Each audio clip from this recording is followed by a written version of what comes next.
Hey guys, Ips here with the top 5 plays of week 2 of the MPL. Of course, the fucking MPL is on the MPL channel, but I did switch places with Ted, so right now he's going to be doing the recaps and I'll be doing the top 5 plays of each week. That's just for now though, I'm not sure what's going to happen in the future, but we're going to stick with it and get right into it.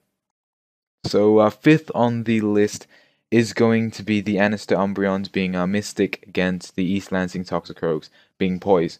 Now, at a point, it was Bisharp against the Gastrodon, and basically, Bisharp could clean up the game if he played with Bisharp correctly, or damage his team like hugely. And he used this, Mystic used this really well. So Gastrodon was in, he went for a knockoff on the Rotom Wash, knocking off its item. And then he played around with Sucker Punches and stuff like that, getting rid of Staraptor, Ursaring, Rotom, and doing quite a bit of damage to the Moltres to a point where Mienshao would easily be able to come in and take out his last few mons. Fourth on the list is the Memphis Ursaring against the Leeds Rhyhorn. So Memphis Ursaring being Rage Knot and Leeds Rhyhorns being Jordy. So basically, what happened here was Jordy planned his team extremely well, especially with the Ferrothorn and the Miltank. Miltank, obviously, with the ability Thick Fat, reduces the damage by 50%. Yeah, 50% from fire type and ice types. So he did play around this extremely well with the Ferrothorn, of course, being times 4 weak to fire. What he did was EV the Miltank in defense, so it would easily be able to take anything, especially it could have taken a close combat, for example, and it did take a choice banded Sacred Fire from an Entei, and it did about 12 to 15%, and with the leftovers brought it back to about 10%. So basically did nothing, and this put Jordy at a point where he could do whatever he wants, throw a T-Wave out there, Stealth Rocks, just go for damage, etc. And this was extremely well played and well planned on his part, especially with the Ferrothorn being around. Third on the list is going to be the Lewis Sableye against Wolverhampton Weavile. Wolverhampton Weavile being just Weavile, and Lewis Sableye being Dan or Daniki. Now, Dan played pretty well with his Magnezone, and by pretty well, I mean extremely well with his Magnezone, because what happened was Magnezone basically checked Skarmory, so if he brought in anything such as the Medicham or whatever, for example, and the Skarmory did wall Medicham quite well, he would bring in his Magnezone as the Skarmory would stay in, for example, and Magnezone could basically Volt Switch as he brought in his Chansey, bringing in whatever he wanted, for example, the Tornadus, being able to fire for superpower, etc., etc. And he did this throughout the game. He basically brought in Magnezone when Skarmory was in. It didn't even need to be Magnet Pull necessarily, and I think it was extremely smart of him not to bring Magnet Pull, just because he did want the free switch out, getting rid of one of the biggest threats, being Chansey. So it was a pretty big part of his core, just Weavile's core, and he also did a double when his Medicham was in against the Skarmory. He doubled out into the Magnezone when the Slowbro, Mega Slowbro came in, basically ensuring a free Volt Switch or a free kill onto the Slowbro, and again he forced a lot of the switches, which was extremely good on his part.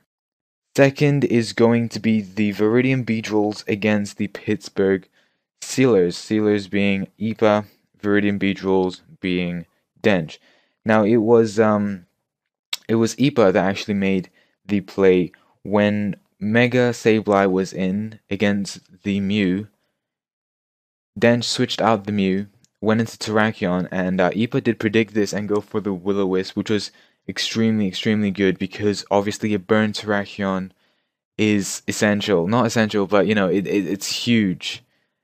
Because Terrakion is just a threat in general, and it did do quite a bit to Ipa's team. It was sort of a risk, because obviously Mew does have synchronized, so if he went for Will-O-Wisp, the Mega Sableye would have been burnt as well. Wouldn't have mattered too much in the long run, but you never know. It could have mattered. Maybe got a low roll or a high roll or a crit or something like that where the burn would have taken it out. But it was really risky and a really good play on Ipa's part. Before I actually get into the first play or the best play, we're gonna go into honorable mentions.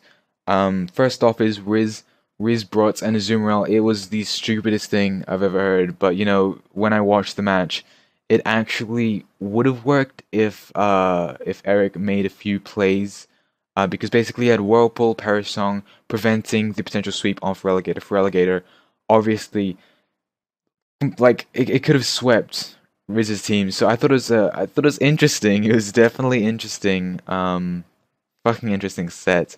He didn't play with it too much, but it was an interesting set. And second on the honorable mentions is actually Trip or Pert leaving the MPL.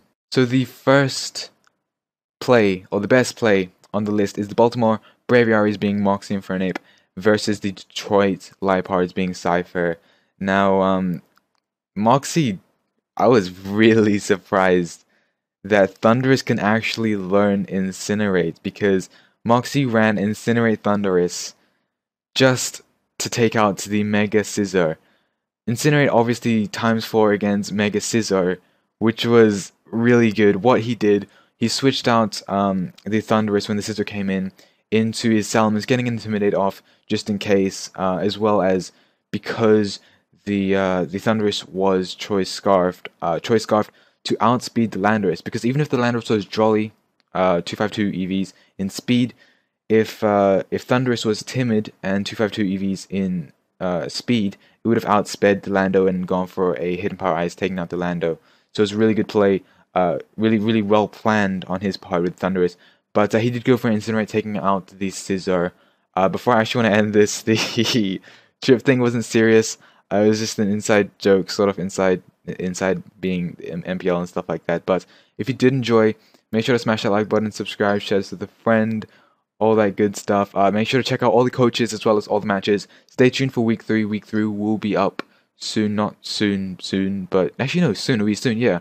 My name's Ips. If you did enjoy, I said this. I'm shit at outros. God.